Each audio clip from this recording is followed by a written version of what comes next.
Le pont de Saint-Nazaire, un ouvrage majestueux pour une course qui ne l'est pas moins, la solitaire du Figaro. On va partir quelques instants des quais pour sortir sur la Loire et pour le départ de cette première étape de la solitaire du Figaro 2021. Ma dernière sous les couleurs massives, donc j'espère qu'elle sera belle et réussie, en tout cas que l'histoire sera belle. Il va falloir bien analyser la météo, bien trouver des phases de repos pour être lucide jusqu'à la fin et puis on va essayer de faire ça bien. 4, 3, 2, 1, top! Bon départ, bonne course à tous, clear start!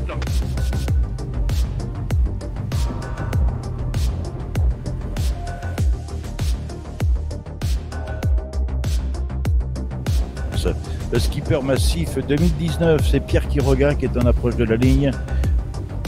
Elle est belle cette image. Passage de ligne pour skipper massif 2019. Et donc bienvenue à Lorient pour cette arrivée de la première étape de la solitaire du Figaro. C'est une belle étape, moi je suis vraiment dans les objectifs que je me suis fixés où voilà, je navigue avec le paquet de tête. Je suis bien content de la navigation que j'ai faite, de la vitesse du bateau. Forcément il y a pas mal de choses encore à améliorer mais il y en a toujours, rien n'est jamais parfait. J'ai quand même fait une belle nave et donc content de ce premier podium. L'objectif avec la Massif c'est de gagner une étape, donc on ne peut pas dire que la case est encore cochée, donc c'est ce qu'on va aller chercher sur les 3 étapes qui restent et notamment sur la prochaine qui va nous emmener à Fécamp.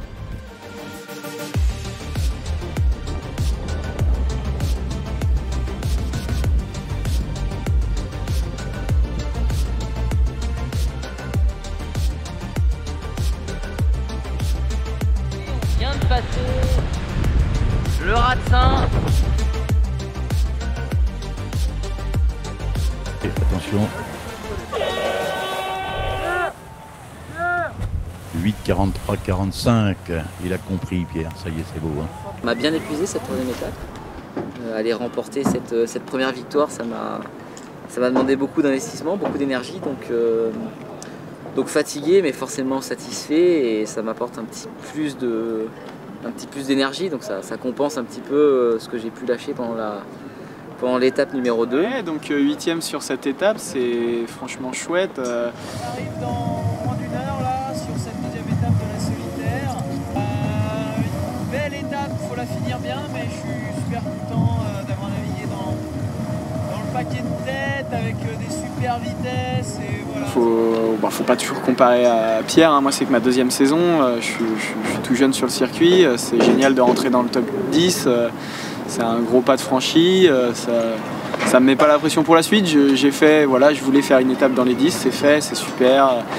Il y a plein de choses positives, une bonne vitesse et toutes ces choses-là, donc il faut prendre confiance encore un peu en moi et ça va continuer normalement.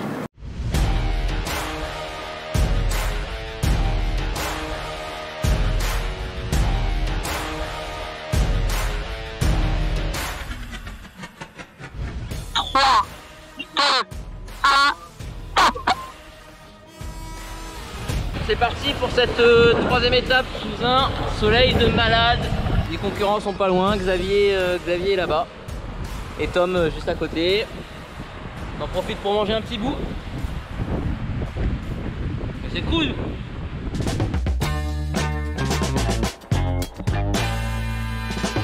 Passage de lundi. Bien connu par son histoire. Mais on est mardi. C'est le général Page qui l'a conquéri en l'an de grâce 1123. Black Carambar. Donc au début elle s'appelait l'île Lundin Page, Lundin Page. Voilà.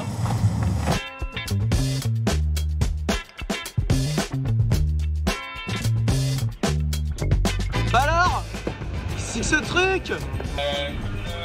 Le reste de la flotte, tu sais, imagine ce qui s'est passé. Non, j'imagine pas. Un collègue derrière qui a opté pour l'option Genac. J'ai rien contre lui, mais j'espère fortement qu'il a tort.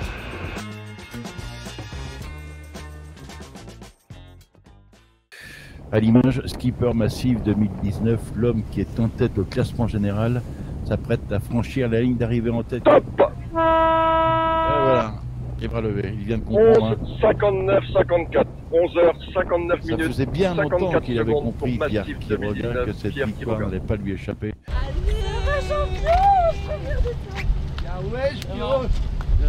Alors est-ce que je réalise ce que je viens de faire? En partie, vraiment. À certains moments, j'ai l'impression de réaliser, mais d'autres, vraiment, je me force à pas le faire non plus parce qu'il faut que je reste dans la course. Non, c'est pas une surprise. Moi, j'ai toujours été confiant. J'ai su réorganiser mon équipe et mon entourage pour cette année 2021. Et preuve en est, c'est que ça a été bien fait. Je parle pour moi, mais je parle aussi pour Erwan. Je suis massif, c'est sûr qu'on est un peu tout feu tout flamme.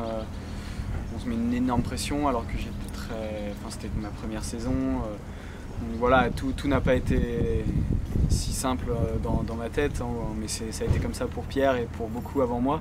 Faut pas s'enflammer, tout se passe super bien, je suis super content de ce qui se passe cette année et l'année prochaine on verra si je m'autorise un peu plus de coups, mais voilà, en tout cas il faut vraiment se raisonner sur ces trucs là parce qu'on prend énormément de risques et ce serait bête de tout gâcher.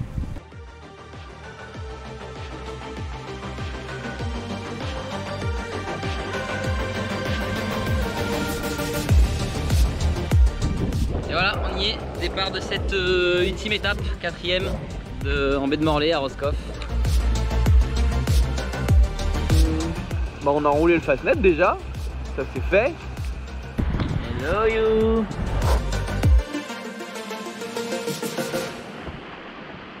Et voilà. Ça c'est un vrai cadeau d'anniversaire. Le soleil qu'on n'a pas vu depuis 2 jours. Et qui revient me faire un petit coucou en ce mardi 14 septembre.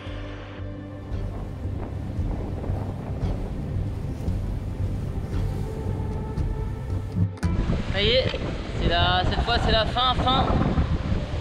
On approche l'entrée du chenal de Saint-Nazaire, le libre d'arrivée. Maintenant à l'antenne Xavier Macaire.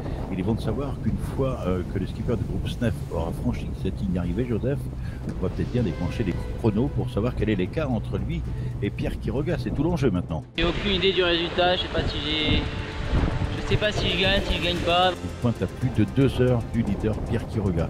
J'ai fait un petit bisou à mon massif numéro 37, il va me manquer. Il s'appelle Erwan Le Draoulec. Ah bien, ce sera le premier massif, figurez-vous, Joseph, dans cette étape numéro 4, parce qu'il dispose un petit peu d'avance sur Pierre Quiroga. Oui, on voit que la relève est assurée hein, dans cette sélection massif qui a sacré de grands marins depuis qu'elle existe. Et on voit que, encore une fois, ils vont être aux avant-postes. Attention pour le passage de ligne. Top pour Pierre Quiroga.